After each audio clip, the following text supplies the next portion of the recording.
많이 써놨는데 그저 한마디로 하나님의 은혜를 만곡하고 그 다음에 하나님을 배신하고요 우상 속에 빠진 그런 이제 이스라엘 백성들을 징계하면서 이렇게 메시지하는 그런 내용들이 되게 되어 있습니다. 그래서 오늘 제목을 멸망의 이유라는 제목으로요 조금 우리 말씀 살펴보도록 하겠습니다. 이번에 여러분도 한그 12월 이제 2023년을 마무리하면서 기도 제목들을 조금 이제 정리를 해야 되겠다 싶어가지고요. 조금 이제 기도 제목을 좀 나누려고 합니다. 뭐 전에도 한번 메시지를 조금 꽤 됐더라고 제가 이제 쭉 제가 메시지 했던 걸 찾아보니까요. 그래서 또 뭐 새로 오신 분들도 있고 그죠. 또 뭐 여러 가지 시간이 많이 지나서 또 중심을 한번 점검해보는 그런 시간도 되어야 되겠다라는 생각도 가지고 조금 한번 이렇게 기도 제목을 한번 점검해 보려고 합니다. 그래서 저와 여러분들이 올바른 기도 제목을 다시 한번 중심에 담고요.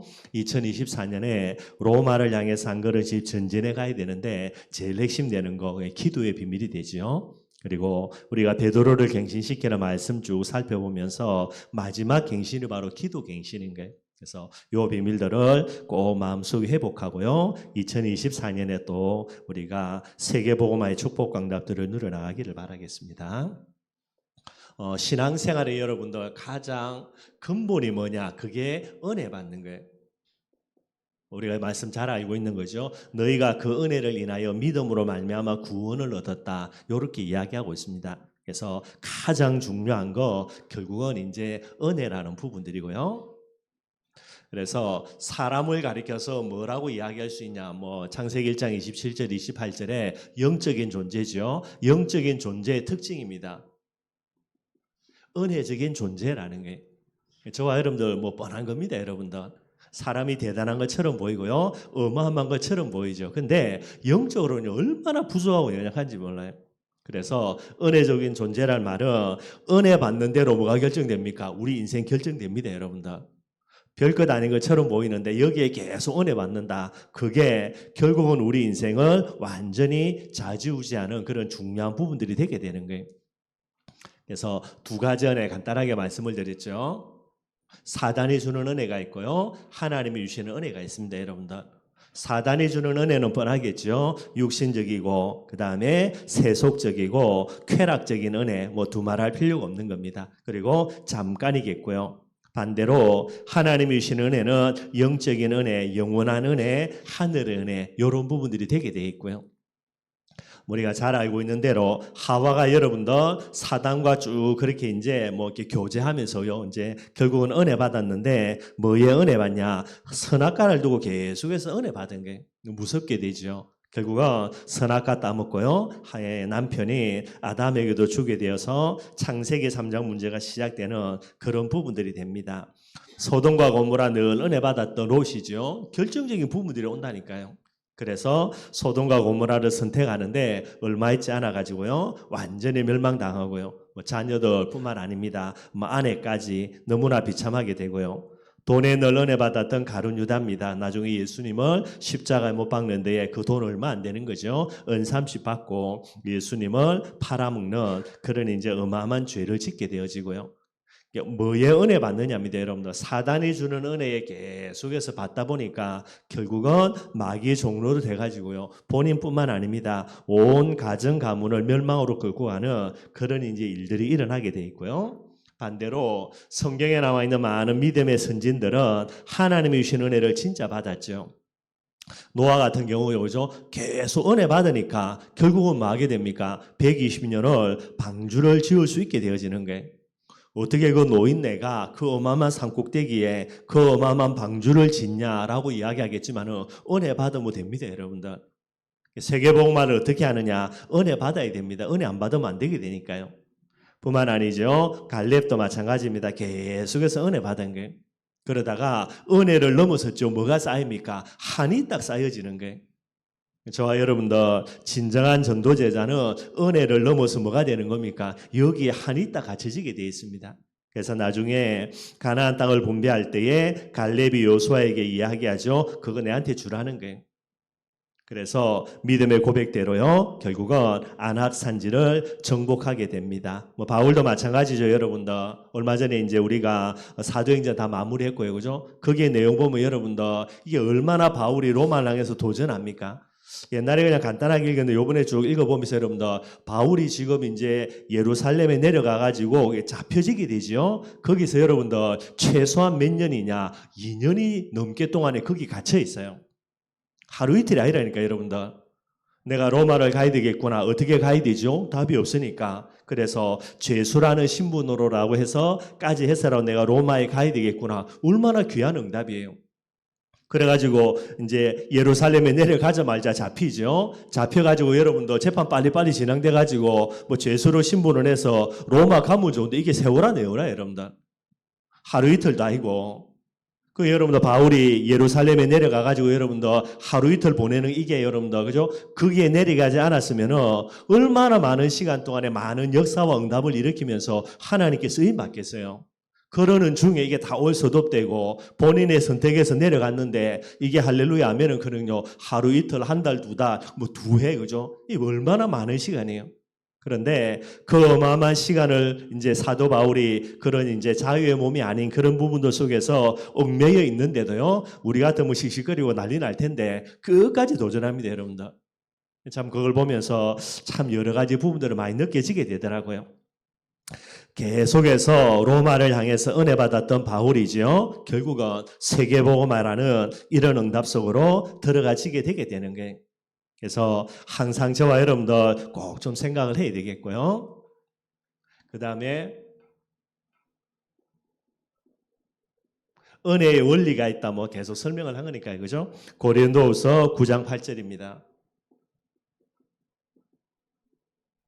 은혜에 풍성한 사람은 반드시 뭐가 된다고요? 응답이 반드시 풍성해집니다. 늘 생각해야 됩니다, 여러분들. 그냥 내가 은혜 받고 싶어서 은혜 받고요. 조금 내가 나사 풀려가지고 은혜 못 받고 그 차원이 아니라니까, 여러분들. 은혜는 뭐라 그랬습니까? 내가 받고 싶어 받는 게 아니고요. 하나님이 우리에게 은혜를 먼저 주셔야 그 다음에 은혜를 받고 안 받고가 되는 거예요. 그런데 하나님이 내게 은혜를 주시는데 내가 멍청해서 은혜를 놓친다. 뭐 그것도 문제이겠지만은 다른 개념으로 하나님이 내게 은혜를 주셔서 내가 은혜를 받는다 할 때에 하나님이 왜 은혜 주십니까? 뻔한 겁니다, 여러분들. 응답 주시기 이전에 은혜부터 주시는 게. 그래서 은혜 풍성히 받으면 응답 풍성히 받고요. 왜 그러면 응답 줍니까? 잘 먹고 잘 살라가 아니라 복음을 위하여서 마음껏 헌신하라는 거죠. 뻔한 겁니다, 여러분들. 근데 반대로요, 은혜의 계속해서 궁핍해지고 있다. 반드시 뭐가 궁핍해집니까? 응답 궁핍해집니다. 응답에 궁핍해지니까 뭐에 궁핍해지죠? 삶에 궁핍해지는 거고요. 헌신하고 싶은 마음은 꿀떡 같아도 헌신할 게 없는데 뭐 어떻게 헌신하겠습니까, 여러분들? 그래가지고 믿음 있는 척 해가지고죠, 빚내가지고 헌신하고 하는 부분 되는데 전부 다 그거는 여러분들 올바르지 못한 모습이고요. 그러니 항상 저와 여러분들 꼭 기억해야 돼. 이게 은혜의 원리예요. 풍성한 은혜 받는 사람, 풍성한 응답 받고요, 풍성한 헌신 되게 되어 있습니다. 그래서 우리는 늘 점검해야 되는 거죠. 내가 올바른 중심이 있냐 없냐, 진짜 내가 하나님과 복음을 위해서 올바른 중심 갖고 있냐 없냐고 딱 점검해야 되는 거고요. 그거 딱 맞다면 뭐 해야 됩니까? 응답에 대한 소원이 있어야 됩니다. 응답에 소원이 없는데 하나님이 실수로 응답 준다, 그러는 경우 없거든요. 그래서 중심 딱 점검하고 이게 맞으면 뭐 해야 됩니까? 하나님 복음에서 내게 내놔라는 게 응답의 소원입니다. 그리고 그 응답의 소원을 넘어서 뭐가 있어야 되죠? 은혜의 소원이 딱 있어야 되는 거예요. 이 과정들을 항상 저와 여러분들이 점검을 해 나가야 되게 되는 거고요.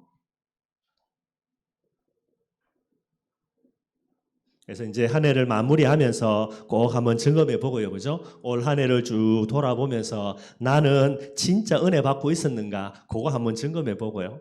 제가 늘 감사한 거, 그죠? 수요에 오시는 여러분들이야 늘 은혜 속에 있으니까 또 제가 참 감사하고요. 그리고 지교에 이제 많이는 못 가지만은 계속 돌면서 체크해 보면은 계속해서 은혜 받고 있으니까 너무나 감사한 부분 되는 거예요.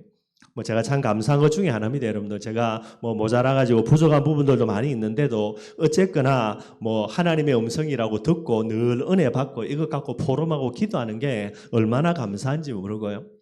그래서 올 한 해를 쭉 돌아보고, 그죠? 나는 얼마나 이제 은혜 받고 있는가, 어디에 은혜 받고 있는가, 조금만 여러분 한번 체크해 보면 됩니다, 여러분들. 그래 놓고 한 해를 잘 마무리하고요. 그 다음에 2024년 꼭 좀 준비하는 부분들이 돼야 되겠고요. 결국은 이 질문 속에서 오늘 내가 받고 있는 이 은혜가 뭐를 결정하는 겁니까? 저와 여러분들이 내일을 다 결정하는 부분들이 되는 거예요. 그게 이제 영적인 존재의 무서운 부분들이 됩니다. 내년 두고 여러분들 앞서 땡겨서 걱정할 건 없고요. 오늘 뭐 하면 됩니까? 내년을 두고 계속해서 은혜 받고요. 은혜 받으면서 기대와 소망 가지고 조금만 먼저 기대해 놓으면 되는 거예요. 그러면 2024년 그죠? 하나님이 우리를 골탕 먹이려고 한 해를 준비해 놓는 게 아닙니다, 여러분들. 말 세지 말입니다. 하나님도 급하다니까요. 그래서 하나님이 많은 응답을 예비해 놓고 저와 여러분들을 계속해서 이끌어 갈 거니까 걱정할 거 없고 여러분들.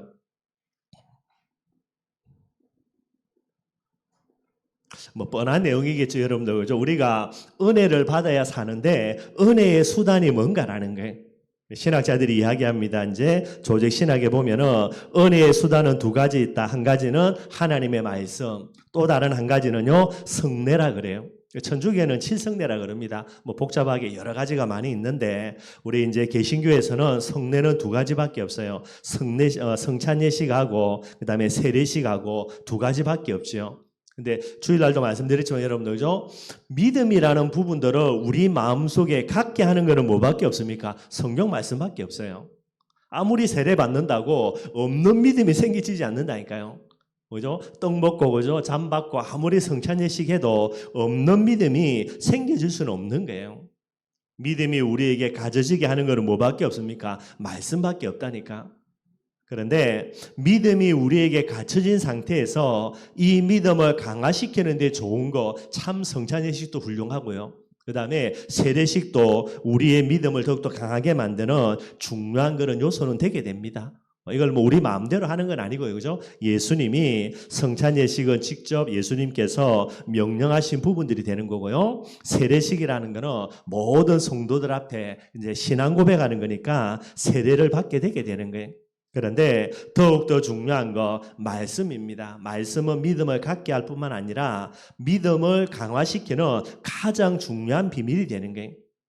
그래서 뭐 세례 성찬예식이 있지만은 은혜의 수단은 말씀이고요. 그래서 참 감사하게도 올해 이제 쭉 진행되어 가는 부분들 눈치 보니까 대부분 다 이제 성경을 보는 것 같아요.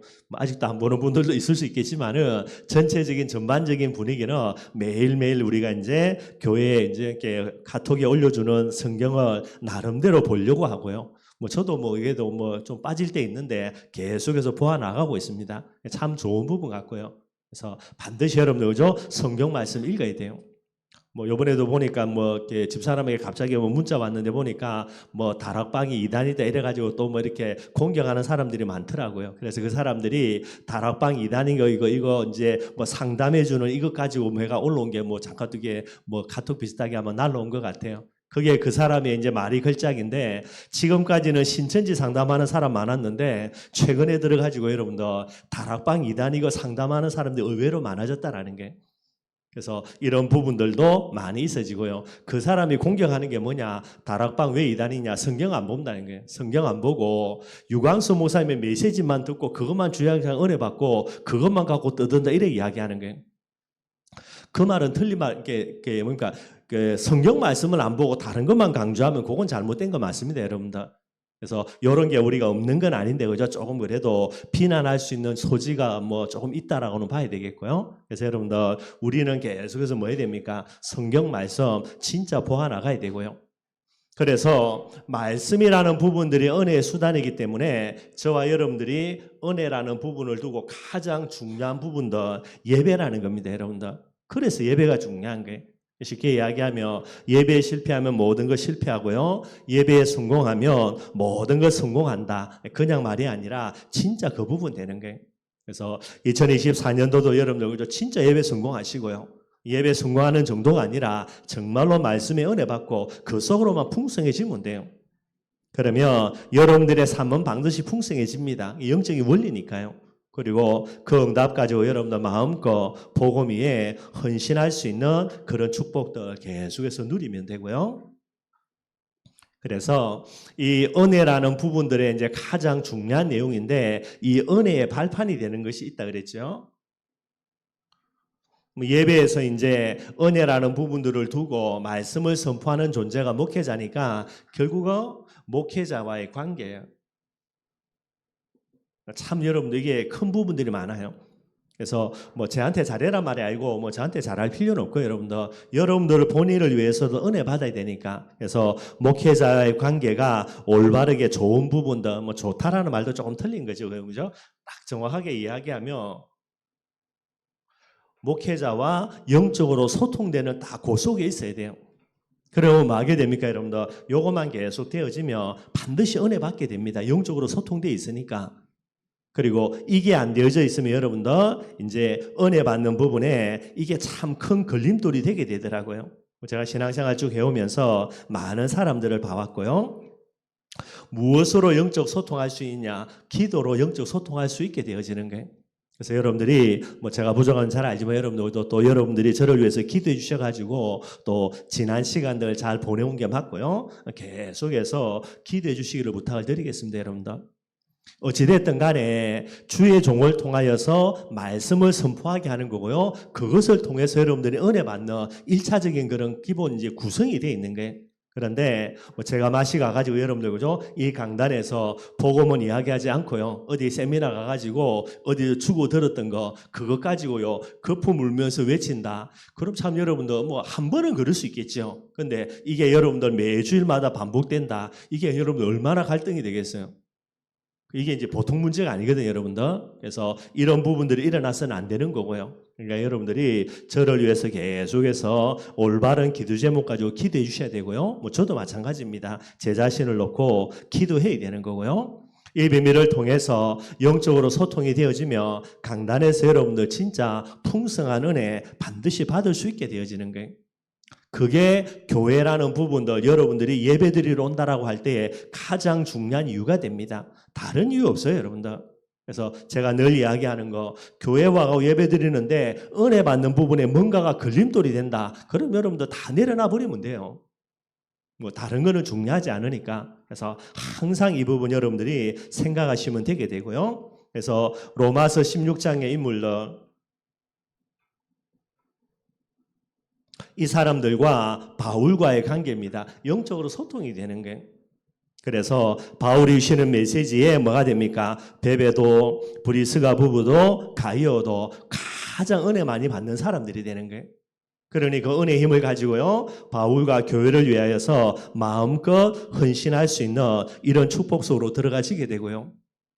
그 은신을 바울이 깨닫고, 뭐 깨닫단 말인지 모르지만 그 은신을 바울이 이제 다 알고서 난 다음에 이들을 로마에 있는 교회에 추천하는 게 이제 이런 내용들이 되게 되어 있어요. 그런 부분들로 로마서 16장의 인물들이 딱 되어져 있게 되어지는 겁니다. 그래서 여러분들이 목회자의 뭐 저를 위해서 기도해 줄 내용들이 뭐 되겠지만도 여러분들 자신을 위해서도 꼭 좀 기도할 수 있는 그런 내용들이 돼야 되겠죠. 오력 놓고는 여러분들 뭐 저뿐만 아니라 여러분들 자신들 우리 후대들을 두고도 늘 기도해야 되겠고요. 그래서 영력, 지력, 체력, 인력, 경제력 늘 이야기하는 거죠. 거기에 여러분들 제가 이제 뭐 사람 이름들 성경의 인물들 이야기하는 거고요. 엘리사 뭐 영력은 뻔한 거니까 그죠. 엘리사 주셨던 갑절의 영력 주시고요. 또 저 같은 경우로는 춘천 삼천 제자 살리는 일에 영적인 지도자가 돼야 되니까 이 지도자 역할을 잘 감당할 수 있도록 그렇게 기도하면 되고요. 지력입니다. 사무엘의 말 한마디도 땅에 떨어지지 않았다 그랬고요. 그래서 사무엘이 주셨던 지력 주셔서 삼천 제자들에게 반드시 성취될 수밖에 없는 하나님의 말씀 허락해 달라라고 여러분이 기도해 주시고요. 체력입니다. 모세는 죽을 때까지 뭐 건강함에 있어서 문제가 없었으니까요. 그래서 모세에게 주셨던 체력을 주어서 죽을 때까지 복음 전하는 이 일에 지장받지 않도록 여러분들 기도해 주시고요. 바울에게 주셨던 인력입니다. 만남의 축복이죠. 로마서 16장에 그런 인력들 회복되어질 수 있도록요. 다윗이 받았던 경제의 축복입니다. 마음껏 하나님의 복음에 헌신하고도 남음 있는 그런 경제력이었고요. 그래서 복음 전하는 이 일에 어려움 당하지 않도록 그렇게 기도하면 되겠다 싶어요. 뭐 이제 성경 인물 가지고 오력 놓고는 뭐 여러 가지로 이렇게 할 수 있는 부분 되는데 뭐 제가 볼 때는 이 대표적인 인물만 해도 충분하겠다 싶습니다. 그렇게 여러분들이 자신을 위해서도요, 또 후대를 위해서도 이렇게 기도하시면 되겠다 싶고요. 그 다음에 이제 제 평생의 기도 제목이죠. 그래서 여러분들이 뭐 생각날 때마다 또 뭐 저를 위해서 기도하는 부분은 당연하니까 꼭 이 기도 제목 가지고 기도해 주시기를 부탁을 드리도록 하겠습니다. 고린도서 4장 5절이죠. 복음만 말하는 목사 될 수 있도록 여러분들 저를 위해서가 아니라 여러분들을 위해서 반드시 기도해야 되는 게 뭐 제가 그래도 뭐 맨정신이어서 그죠? 내가 어디에 있든지 간에 말씀 전할 때는 하나님이 나를 세우는 이유는 복음 말하라고 뭐 그건 제 마음속에 늘 있게 됩니다. 그래서 항상 제가 주일날 뒤에 앉아가지고 짧게지만요 이제 기도하고 이제 사회 보고 이제 말씀 전하러 이제 단위에 올라가는데 앉아서 늘 기도하는 겁니다. 오늘 내가 이 말씀 준비한 이게 복음이냐 아니냐 혹시나 하나님이 기뻐하겠냐 하나님이 싫어하겠냐 요 내용 가지고 반드시 하나님께 기도해요. 근데 늘 언제나 이제 그런 부분 가지고 말씀을 준비하는 그래서 늘 앉아서 짧게 기도할 때에 그래도 하나님이 기뻐하시겠구나 그런 마음들 늘 가지고 강단에 서려고 합니다. 그래서 여러분들도 정말로 저를 위해 기도해 주셔야 돼요. 반드시 저를 통해서 여러분들이 진짜 살아날 수밖에 없는 풍성한 복음 늘 선포될 수 있도록 여러분들이 기도해 주시고요. 또 여러분들의 기도 속에서 제가 하나님이 허락하는 그날까지는 이 강단에서 복음만 계속해서 선포할 수 있는 부분들 그게 꼭 되어졌으면 좋겠다 싶고요. 고린도전서 15장 10절입니다. 바울의 고백이죠. 나의 나된 것 하나님의 은혜라 그랬죠. 그래서 은혜를 아는 목사가 될 수 있도록 한마디로 여러분 진짜 받은 은혜에 감사하고 은혜의 소원 가지고요. 은혜만 증가할 수 있는 그런 목회자가 될 수 있도록 여러분들 기도해 주시고요. 여러분들이 기도 안 해주셔가지고 제가 마시 가가지고요. 은혜를 이야기하는 게 아니라 어느 날 마시 가서 그죠? 잘난 것도 없는데 내가 잘난 거 이야기한다. 이게 이제 교만해졌다는 말이거든요. 그러면 누가 더 힘들겠습니까 여러분들? 목사야 지잘맛으로 강단에서 이제 떠들면요. 뭐 자기 속은 시원하겠지 여러분들. 근데 듣는 성도들은요. 다 죽어가는 거예요 여러분들. 그러니 여러분들과 후대들을 위해서라도요 강단에서 복음만 선포되어야 되고 하나님의 은혜만 계속해서 증거되어져야만 되게 되는 거예요. 그걸 여러분들이 기도해 주셔야 되는 거고요. 디모데후서 4장 7절입니다. 뭐 사람과 문제와 환경과 싸우는 게 아니고요. 선한 싸움, 영적 싸움 계속해서 싸울 수 있도록요. 여러분 진짜 기도해 줘야 됩니다. 여러분 기도해 줘가지고 이게 맨정신 들어가지고요. 어떤 문제를 두고 싸우려고 하지만 내가 배후에서 사단과 붙어야 돼요. 요래돼야 되죠. 그래 안 돼요. 여러분 목사가 눈이 맛이 가가지고 눈이 벌게 가지고요. 계속해서 사람과 싸우려고 한다. 그러면요 여러분들이 저한테 얻어 걸려가지고 맨날 싸우다가 세월 다 보내야 되는 거예요. 그럼 누가 제일 먼저 죽냐? 목사가 생명 걸고요, 그죠? 예를 들어서 그죠? 내가 지균이하고 붙으려고 하는데 그럼 어떻게 되겠습니까? 지균이 미치지. 그죠? 지가 저가 어떻게 붙어 이기겠어요, 여러분들. 그래도 목사라는 간판 갈고 가는데 보통 피곤한 게 아니에요, 여러분들. 그래 여러분들 목사가 이제 불독돼가지고요 가는 데마다 성도들하고 붙고요 초신자들하고 붙고요 이게 무슨 목사냐고. 근데 이제 간판 자체가 그렇기 때문에 그죠 가는 데마다 잔소리하고요 시비 걸고요 니는 틀렸다 맞다 율법과 정지하고요 목사가 그래버리면 이게 보통 문제 아니에요 여러분들. 여러분들을 위해서라도 그죠 제가 박명수 목사가 여러분들 선한 싸움입니다. 영적 싸움 싸우는 자가 돼야 되지 육적 싸움 잘 싸우는 자가 되면 큰일 납니다 여러분들. 그리고 마지막으로 네 번째로 그죠? 꿈과 비전과 환상이 있어야 되고요. 목사가 뭐 해야 됩니까 여러분들? 항상 어려움 당한 성도 바라보고요. 조금 낙심한 성도 바라보고 믿음 지켜주고요. 앞으로 하나님이 어떻게 이분들을 변화시켜가고 치유시켜 갈 것인가 여기에 대한 소망을 심어야 되죠. 가가지고요 니는 왜 이러냐부터 해가지고요 늘 언제나 절망의 말들 그죠? 비판하고 판단하고 정죄하고 그 자체가 말이 안 되는 거예요. 상상 춘천의 삼천 제자의 꿈과 비전과 늘 환상 가지고요 하나님 앞에 신앙 고백할 수 있는 비밀들 이게 이제 요한복음 14장 12절 내용이고요. 히브리서 13장 8절입니다. 변함없이 동일한 모습 될 수 있도록요. 뭐 늘 제 마음속에 있는 겁니다. 내가 아무리 시간이 많이 지나고요. 혹시나 하나님이 우리에게 아무리 많은 응답 줘도 나는 변함이 없는 사람이 돼야 되겠구나라는 것들을 좀 많이 생각하고 기도합니다. 여러분들. 저 여러분들도 계속해서 기도해 주시기를 부탁을 드리도록 하겠고요. 다시 말씀드리면 물론 저를 위해서도 맞습니다. 여러분들. 더 중요한 거 여러분들을 위해서 목사인 저를 위해서 계속해서 기도해 주셔야 되는 거고요. 그래서 소통만 되면 됩니다. 여러분들. 물론 제가 이제 복음 아닌 다른 것을 이야기한다, 뭐 소통되어지는 만큼 손해겠지만은요, 여러분들의 마음에 목사님이 그래도 중심 갖고 복음만 말하려고 나름대로 몸부림치는 게 맞다라는 게 되어진다면 저와 여러분들 영적으로 소통하는 만큼 여러분들은 계속해서 은혜 받을 수 있는 부분들이 되게 돼 있고요. 결국 여러분들 그죠? 교회에 제일 먼저 무너뜨릴 거 목회자 무너뜨려 버리면 됩니다, 여러분들. 그러면 교회 전체는 무너질 수밖에 없는 거고요. 그게 사단의 전략이니까. 그래서 뭐 가장 기본적인 거지만은 여러분들이 꼭 마음속에 생각하시고요. 계속해서 여러분들이 2024년에도 풍성한 은혜 받는 그런 축복들 꼭 좀 누리기를 바라겠습니다. 본문 말씀도 좀 간단하게 한번 살펴보겠습니다. 지난주 여러분들 이제 15장 말씀 우리가 쭉 살펴봤고요. 19장까지 계속해서 이스라엘 백성들이 멸망당을 또다시 반복해서 이야기를 하고 있습니다. 그 중에서 15장은요, 뭐 이야기했냐? 지난주 수요일 날 포도나무 비유를 설명한 거예요. 뭐라고 이야기하냐? 내가 너희를 포도나무로 심었는데 뭐 때문에 심었겠냐? 뭐 때문에 심었죠? 다 하나입니다, 여러분들. 포도 열매 거둬들이기 위해서요. 포도나무는 여러분들 그죠? 뭐 나무가 훌륭해가지고 제목으로 쓰거나 그럴 수가 없어요, 여러분들. 그런데 이 포도나무, 포도를 원해서 심었는데 이 포도나무에 포도 열매는 하나도 없고요.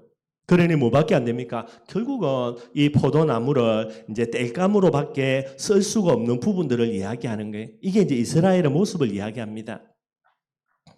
결국은 포도나무로 심었다는 말은 하나님이 이제 이스라엘 백성들과 뭐를 맺은 거냐? 언약을 맺었는데 이 이스라엘 민족들이 언약을 파괴해버리는 거예요.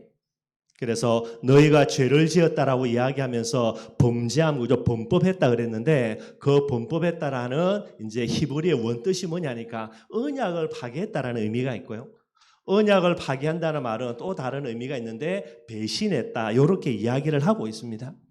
그래서 포도나무 비유를 통해 가지고 너희들이 언약을 파기하고 너희들이 나를 배신했다라는 거예요. 그러니 뭐밖에 없습니까? 멸망이죠. 거짓 선지자들이 이야기합니다. 아니다, 너희들 멸망 안 받는다. 예레미야 저기 그죠? 에스겔 저기 미쳐가지고 헛소리 하는 거지. 우리가 계속 하나님께 기도해 보는데 멸망이 아니다라는 거예요. 근데 하나님이 에스겔을 통해서 이야기합니다. 너희들 포도나무 비유 봐라. 그래서 너희들은 반드시 멸망 받는다. 이게 이제 15장의 내용이 되게 돼 있고요. 오늘 16장입니다. 여기에는 어떤 내용이냐, 어떤 비유냐면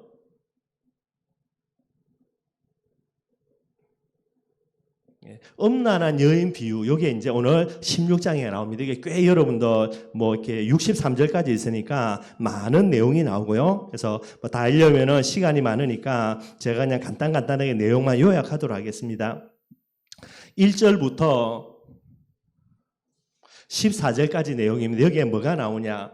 이스라엘 민족을 가리켜서 하나님이 뭐라 말했냐면요, 너희들이 고아라는 거예요.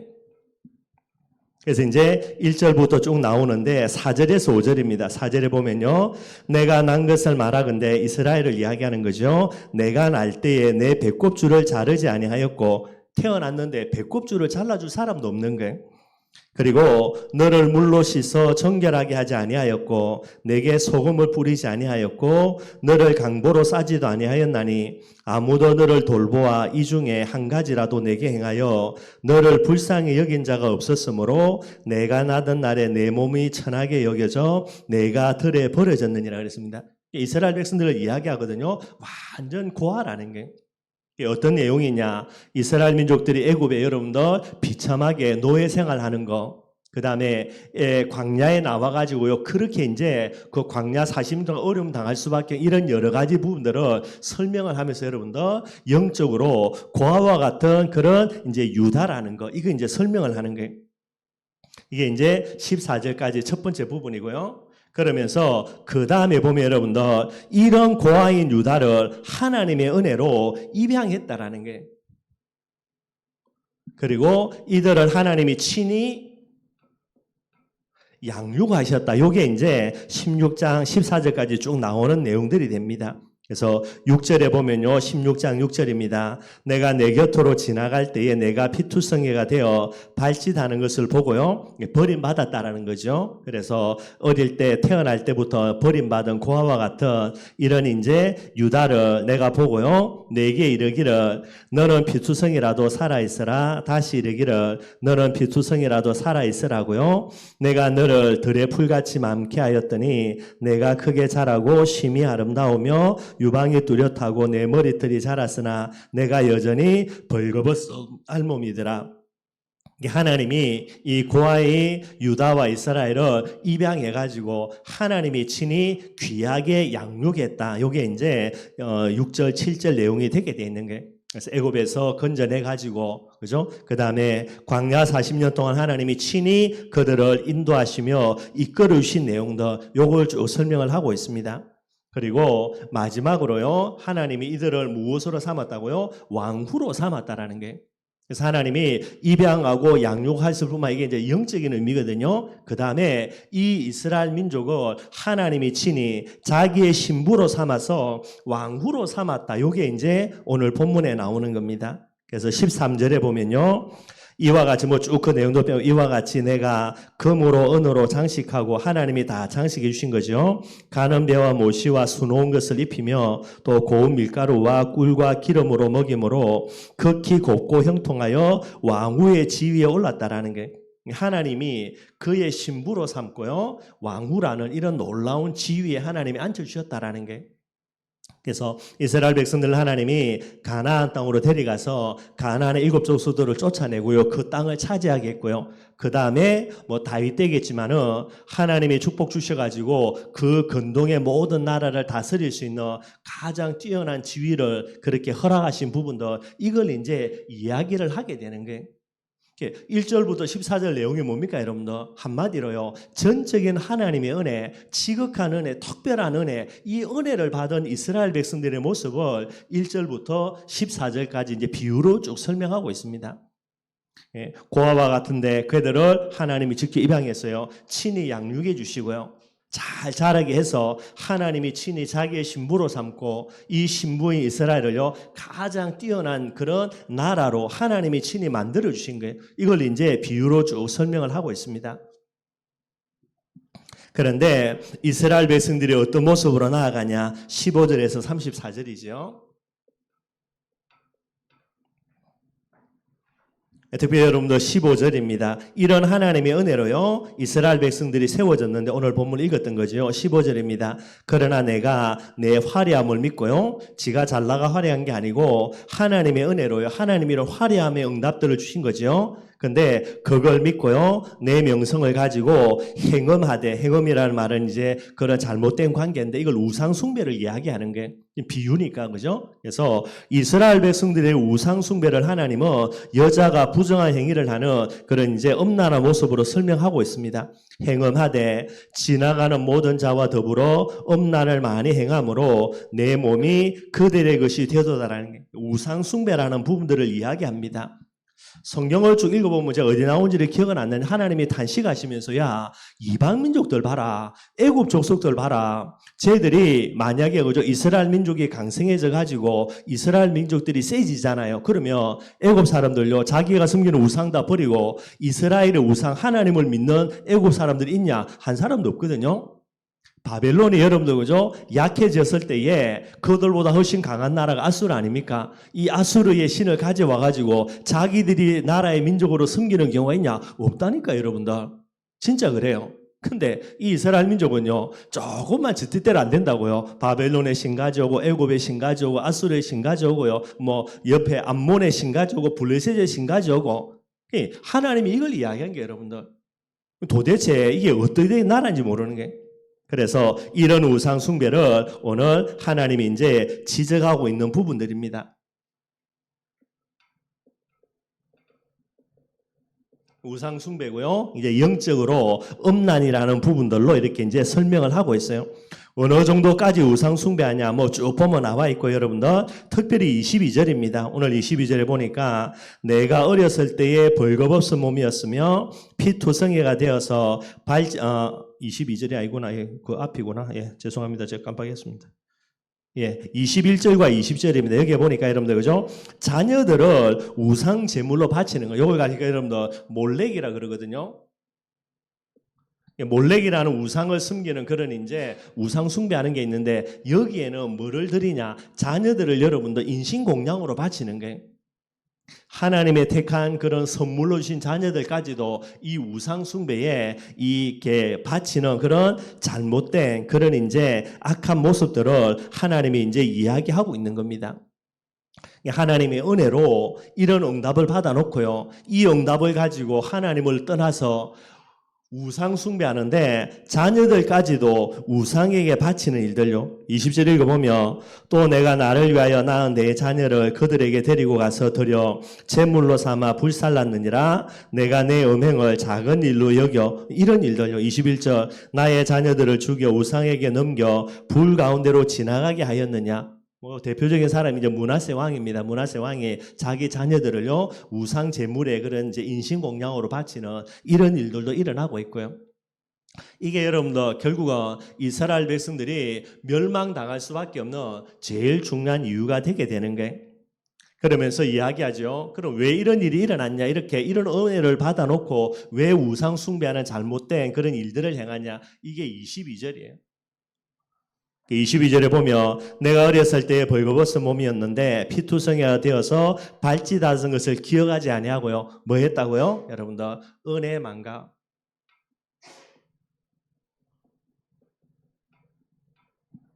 하나님이 오늘 이스라엘 백성들이 뭐를 이야기하냐? 이거 쭉 이야기합니다. 뭐죠? 하나님의 은혜.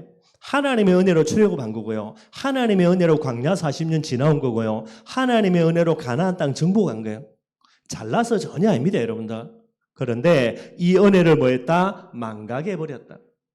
이 은혜를 망각하고 기억하지 아니하고요. 그 다음에 내가 모든 가증한 일과 엄랄한 일을 행하였느냐. 은혜를 망각하고 하나님 배신하고요. 그 다음에 우상 숭배한 거. 이걸 하나님이 오늘 지적하고 계시게 되는 거예요. 어느 정도로 우상 숭배를 하냐? 23절부터 쭉 나옵니다, 여러분들. 34절까지요. 그래서 애굽의 우상 섬겼다가 블레셋의 우상을 섬겼다가 아수르의 우상을 섬겼다가 바벨론의 우상을 섬겼다가 뭐 완전 짬뽕으로 만들어 놓는 거예요. 아까도 얘기했지만 여러분들 그죠? 바벨론이 자기들이 어렵다고요. 자기 나라의 그런 섬기는 신을 버리고요. 뭡니까? 애굽의 우상을 가져오든가 아수르의 우상을 가져오든가 그런 거 절대로 없습니다. 다 역사적인 부분들을 살펴보면요. 근데 이놈의 이스라엘은 참 하나님입니다. 이런 어마어마한 은혜를 받아놓고요. 수시로 하나님을 버렸다가 그러면 애굽의 우상 승리면 끝까지 가든가 또 지 마음대로 안 된다고 애굽의 우상 버리고요. 바벨론 우상, 아수르 우상, 온갖 우상 다 끌고 와가지고 우상 숭배하게 되는 게. 그러니 뭐 할 수밖에 없다. 뭐 두말할 필요가 없는 부분이죠, 여러분들. 뭐 간단한 내용이어서 많은 걸 설명할 수 없겠지만 여러분들 정말로 저와 여러분들 다 요 모습 아닙니까, 여러분들? 우리가 똑똑하고 우리가 잘나서 오늘 이 자리에 있냐? 그러면 말이 안 되는 거고요. 전적인 하나님의 은혜. 다른 사람들은 다 은혜 까먹고요. 엉뚱한 짓 할 수 있을지 몰라도 우리는 하나님의 은혜 잊어먹으면 안 되는 거죠, 여러분들. 그게 저와 여러분들이 돼야 되는 거예요. 근데 이스라엘 백성들 절대로 은혜 망각하면 안 되는 것들이 은혜 다 망각하고요. 하나님 배신하고 우상숭배 완전 여러분들 본토 우상숭배는 하는 그 나라보다도 더 많은 우상숭배를 하게 되는 거예요. 이게 이제 34절까지 쭉 나오는 내용입니다. 그러니 여러분들 뭐 할 수밖에 없죠. 여러분들 심판요. 필연적으로 올 수밖에 없는 거예요, 여러분들. 어느 정도로 하나님이 철저하게요. 하나도 예외 없이 완벽하게 다 무너뜨릴 수밖에 없는 이런 심판요. 일어날 수밖에 없게 되는 거예요. 그러니 은혜 받아가지고 있던 사람이 은혜를 잊어먹는다. 어떻게 됩니까, 여러분들? 옛날보다 훨씬 더 비참하게 될 수밖에 없는 일들 반드시 일어나게 되게 돼 있고요. 그래서 35절에서 이제 여러분들 52절까지는 유다에 관련된 이제 멸망이라는 부분들, 심판이라는 부분들을 하나님이 계속해서 이야기를 하시는 게 심판 올 수밖에 없고요. 원래 이게 세 번째입니다. 그 내용은 보면 여러분 아시니까, 그죠? 그 다음에 네 번째 여러분들 하나님이 뭐를 이야기하시냐? 53절에서 63절에 보니까요. 심판으로 끝나는데 이게 끝나는 것이 아니라 하나님이 회복의 언약을 또다시 이제 내려나가시는 게. 여러분도 늘 이야기합니다. 언약이 얼마나 중요하냐. 완전 끝나버렸거든요. 은혜를 망각하고 완전히 끝나버렸습니다. 그런데 하나님이 주신 언약은요, 또 다른 뭔가를 시작할 수 있는 중요한 발판과 내용이 되게 되는 거예요. 그래서 하나님이 53절부터 마지막 절까지 63절까지 회복의 언약을 주는데요. 여기에 하나님이 뜬금없이 뭐를 이야기하냐. 회복의 순서로 여러분들 하나님의 말씀입니다. 소돔부터 회복시켜 주신다라는 게. 소돔은 뭐를 이야기합니까? 이방을 이야기합니다. 이방인들. 이스라엘이 도하러 오기 전에 하나님이 이방인들을 먼저 회복시켜주고 구원해 줄 것이다라는 게. 지금 여러분 말 세지 말이고요. 그래서 이 복음이 돌고 돌아가지고 어디로 가냐? 반드시 예루살렘에 이스라엘에 복음운동, 부흥운동 일어날 겁니다, 여러분들. 그런 여러 가지 속에서 지금 전쟁도 아마 하나님이 그런 차원으로 진행하시는 부분일 거예요. 그래서 소돔이 먼저 돌아오고 그 다음에 누가 돌아옵니까? 그 다음에 유다지요, 이스라엘이 돌아올 것을 하나님이 오늘 에스겔을 통해서 약속해 주고 계시는 거예요. 그러면서 여러분들 60절에 보니까 나와 있는 말씀입니다. 60절에 뭐라 그랬냐? 60절에 보니까요. 그러나 그죠? 완전 멸망을 다 이야기합니다. 다 멸망시켰는데 그러나 내가 너의 어렸을 때에 너와 세운 언약을 기억하고 너와 영원한 언약을 세우리라 그랬고요.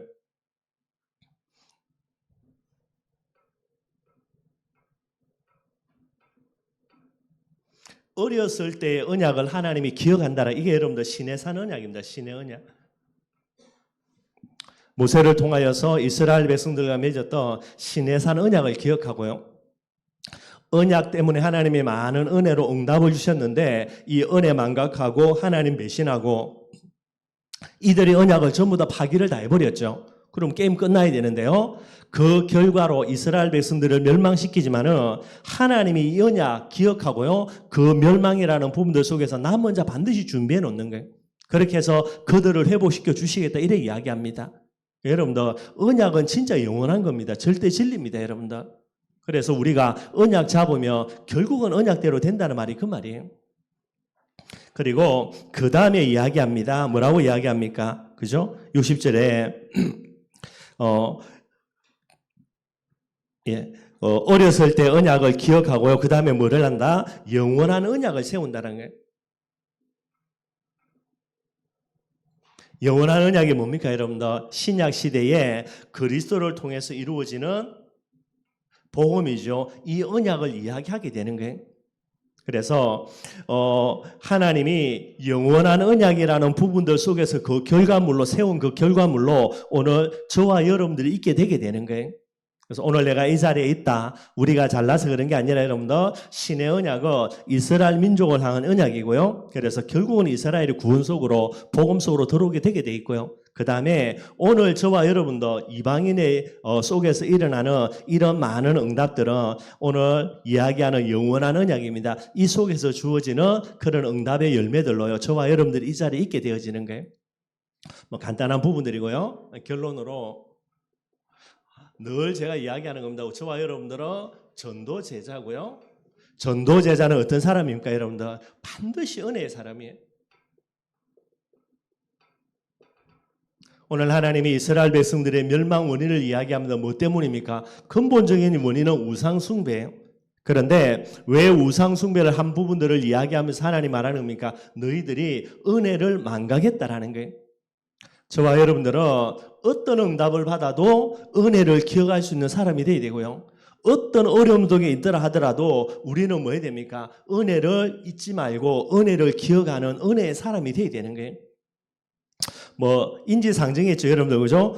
개구리 뭐 시절 모른다 그럽니까? 올챙이 시절 모른다 그러죠, 여러분들. 왜 그러냐? 개구리라서 모르는 거예요, 여러분들. 만약에 여러분들, 그죠? 개구리가 올챙이 시절 안 되면 개구리 아니지. 그죠? IQ가 여러분들 개구리 IQ는 넘어서겠죠. 여러분 간단한 말처럼 보여도요. 제자가 아니기 때문에 은혜 망각하는 거예요. 제자가 맞다. 절대로 은혜 안 잊어먹습니다, 여러분들. 저와 여러분들이 하나님의 은혜로 이 자리에 있는데 우리가 은혜를 망각해버린다. 여러분들 이런 진짜 비참하고 처참한 모습 속에 이게 들어가게 되는 거예요. 저와 여러분들이 하나님의 은혜를 잊어먹어버린다. 여러분들 이 이상가는 진짜 잘못된 그런 여러 가지 이상한 모습도 우리에게 다 나타나게 됩니다, 여러분들. 저와 여러분들이 제자가 맞다면 제자는 절대로 하나님의 은혜 잊어먹지 않습니다, 여러분들. 개구리니까 과거 그죠 올챙이 시절 잊어먹죠, 여러분들. 절대로 그렇지가 않고요. 그래서 우리가 죽는 그 순간까지 뭐 기억해야 됩니까? 받은 은혜 늘 기억하는 사람들이 돼야 돼요.